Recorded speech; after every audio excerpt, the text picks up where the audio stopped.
Ever since the infamous blockbuster film director Steven Spielberg brought on the film Jaws, opening doors for a new time of summer blockbusters, sharks as movie villains have quickly become the norm, and in recent years has been dubbed a fail-safe last resort idea. The idea of the aquatic fish with the gnarly teeth as a relentless killer has taken the throne as the most cliché recurring evil forces with one pure focus: to kill everything in its path. Positioning itself as highly up as classics like the Alien Alien, and Sadako from The Ring, the shark narrative really does seem to be sticking all these years later. So what is it that has kept it so ingrained in Hollywood?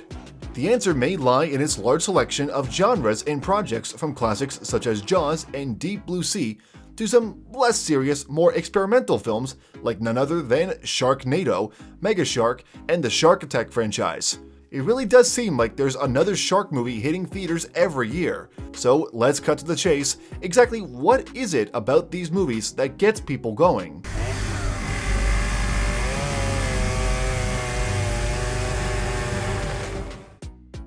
Under normal circumstances and plot lines, a man versus the unpredictable currents of the ocean would suffice as an action-packed thriller enough. But with the explosion and popularity of these shark films, those oceanic survival plots don't really seem to draw in all that big of audiences. Now, throw in a huge fight sequence of the man versus, say, the elusive megalodon, which is that prehistoric times rendition of the modern-day shark that vastly outsized a great white in terms of literal size and especially moviegoer appeal, and you've got yourself a hit.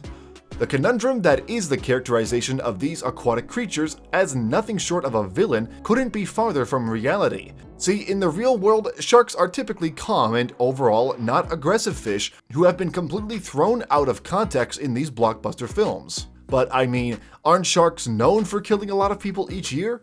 Again, this couldn't be far from the truth. These aquatic creatures are anything but. Us people actually kill a good 100 million sharks every year, which is an astounding statistic that probably stems from the international cuisine delicacies like shark fin soup throughout certain places in the world. The truth is that you actually run higher of a risk dying by way of being struck by lightning than from the myth of a shark attack. But that still doesn't answer the burning question. Why is it so fascinating to us despite the outlandish and downright untrue characterization of these creatures?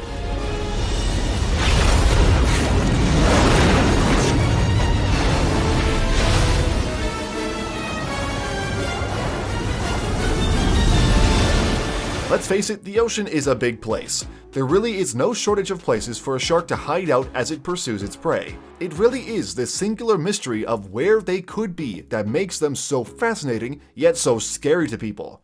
You could be pretty close to the shoreline enjoying a beach day, and you never know when a shark could creep on up by your legs. And if you're on a boat, the possibilities are pretty much endless, which is so terrifying. This fear factor has given rise to numerous blockbuster films taking advantage of that whole mystery. A good example would be 47 Meters Down, starring Claire Holt, where a hopeful shark Cage observes dives down, 47 meters, only to meet some terrifying sights.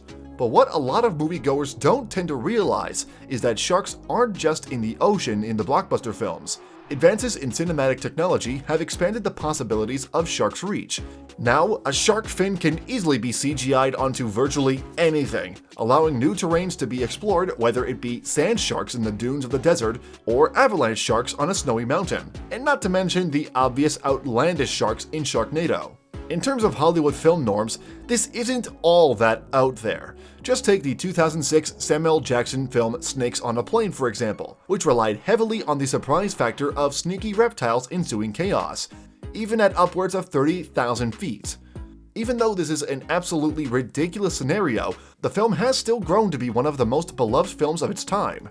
If the thought of a shark swimming on through the desert sands doesn't sound all that ridiculous to you, then an 8-legged shark-spider hybrid should come to no surprise. The truth is that the shark can serve really any role that a villainous film throws at it. They're just that versatile. Aside from some gory, bloody bites, sharks can definitely morph together with some other terrifying creature to create an even more ridiculous villain. Of course, Hollywood could conjure up a ruthless zombie here and there, but you can't really slap on tentacles to a zombie and call it a good film. Sharks aren't bound to those same creative restrictions though.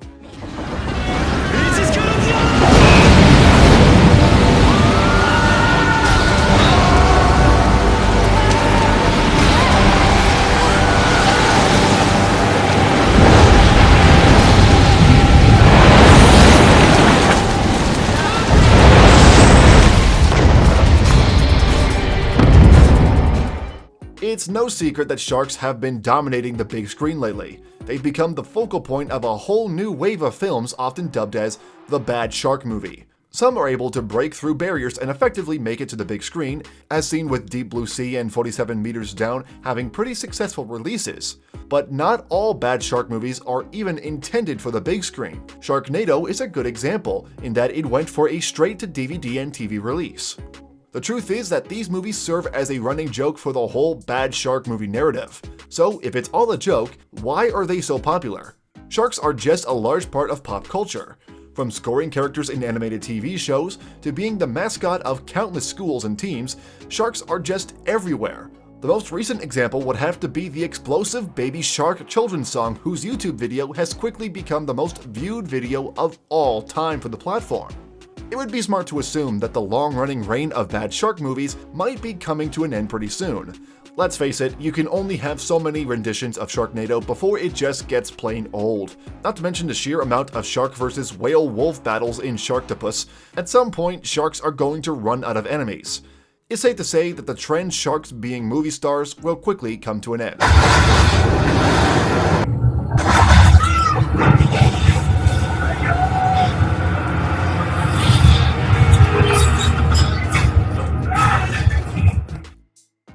No matter what the future holds, there's no denying that the allure of bad shark movies has become an integral part of pop culture, paving the way for, well, even worse shark movies. Which one is your favorite? Leave a comment down below and let us know. And when you are interested to know what's probably the worst movie ever made with no sharks in it, check out our video about it.